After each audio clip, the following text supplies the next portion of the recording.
Hi everyone. இன்னைக்கு நம்ம பார்க்கக்கூடிய ப்ராப்ளம் வந்து பாத்தீங்கன்னா 344th இருக்கும். In an electrical circuit RLC, obviously RLC circuit, an AC voltage source are all connected in series.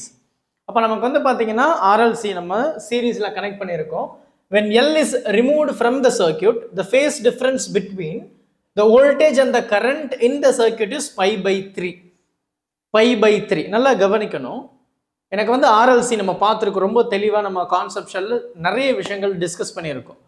அதில் எனக்கு ஆர்எல்சி சர்க்கியூட் அப்படின்னு சொல்லும்போது நமக்கு 3 காம்பனண்ட் இருக்க போகுது. என்ன சொல்கிறாங்க அப்படின்னா, இந்த இடத்துல நமக்கு வந்து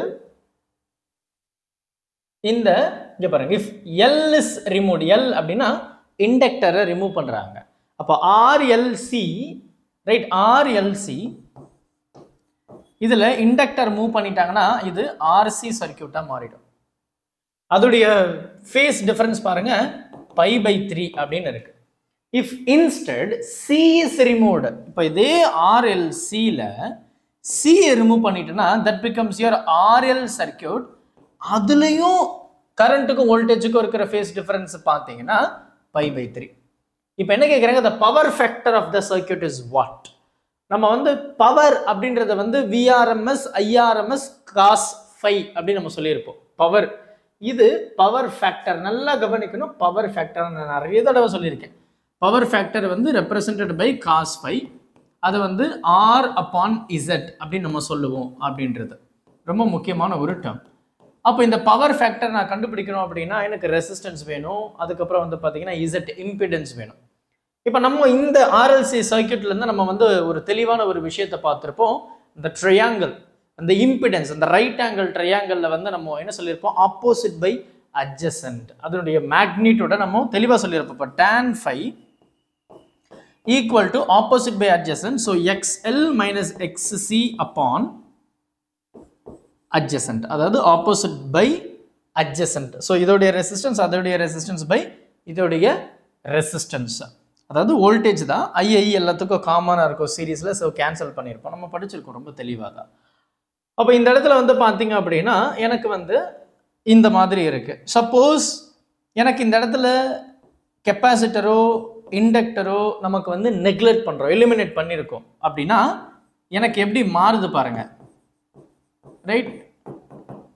எக்ஸ்எல் பை ஆர் அப்படின்றது இண்டக்டருக்கு, எக்ஸ்சி பை ஆர் அப்படின்றது கெப்பாசிட்டருக்கு. இப்போ இதோடைய ஃபேஸ் டிஃபரன்ஸ் தான் நமக்கு என்ன சொல்லியிருக்காங்க, பை பை 3 அப்படின்னு சொல்லியிருக்காங்க. பை பை 3 நமக்கு வந்து என்ன வேணும், இந்த இம்பிடன்ஸ் இசட் அப்படின்றது வந்து R square plus XL minus XC the whole square root over.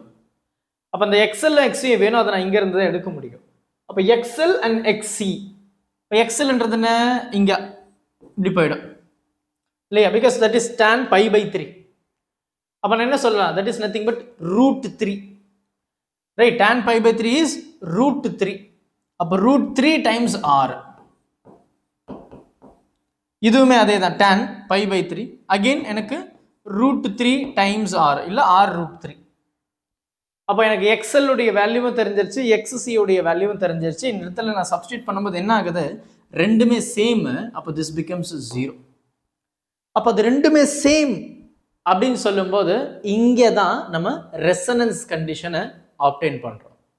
அப்போ எனக்கு பவர் எப்போ மேக்ஸிமமாக இருக்கும், எனக்கு ரெசனன்ஸ் சர்க்கியூட் வரும்போது, அதாவது இண்டக்டரும் கெப்பாசிட்டரும் கேன்சல் ஆகிடும். ஏன்னா நம்ம இப்போ தான் சொன்ன power equal to V RMS I RMS cos phi. அந்த ஃபை ஃபேஸ் டிஃபரன்ஸ் வந்து 90 டிகிரியாக இருக்கும்போது இட் பிகம்ஸ் 0, பவர் 0 ஆகிடுது. அதை நம்ம தெளிவாக பார்த்துடல. எனக்கு இண்டக்டர் கெப்பாசிட்டரில் லீட் அண்ட் லேக் 90 டிகிரி வோல்டேஜுக்கும் கரண்ட்டுக்கும். அப்போ பவர் 0 ஆகிடுச்சு. அப்போ பவர் எங்கே அதிகமாக இருக்குது, ரெசனன்ஸ் சர்க்கியூட்டில். இன் ஃபேஸ் எல்லாமே சேம் டைரக்ஷனில் இருக்கும், there is no angle difference, 0 degree. இப்போ அதுதான் நம்ம இங்கே பேசுகிறோம், அதே ரெசனன்ஸ் கண்டிஷன் தான். அப்போ இந்த இடத்துல I can also say Z equal to R, ஆமாம் தானே? அப்போ if I try to substitute here cos phi which is your power factor, so power factor which is equal to R upon Z, Z में R தான், so that cancelled each other, that is equal to 1. அப்போ this is nothing but angle நம்ம பேசணும்னா 0 degree. ரெசனன்ஸில் எனக்கு வோல்டேஜுக்கும் கரண்ட்டுக்கும் இன் face தானே. அப்போ எனக்கு எங்கே இருக்குது பாருங்கள், என்னுடைய வேல்யூ வந்து 1 அப்படின்னு வந்து இந்த இடத்துல நம்ம முடிக்கிறோம். ஸோ ரொம்ப சிம்பிளான கான்செப்ஷுவல் திங் தான். பொறுமையாக பாருங்கள். டவுட் எதுனா இருந்தது அப்படின்னா மறக்காமல் கமெண்ட் பண்ணுங்கள். தேங்க்யூ.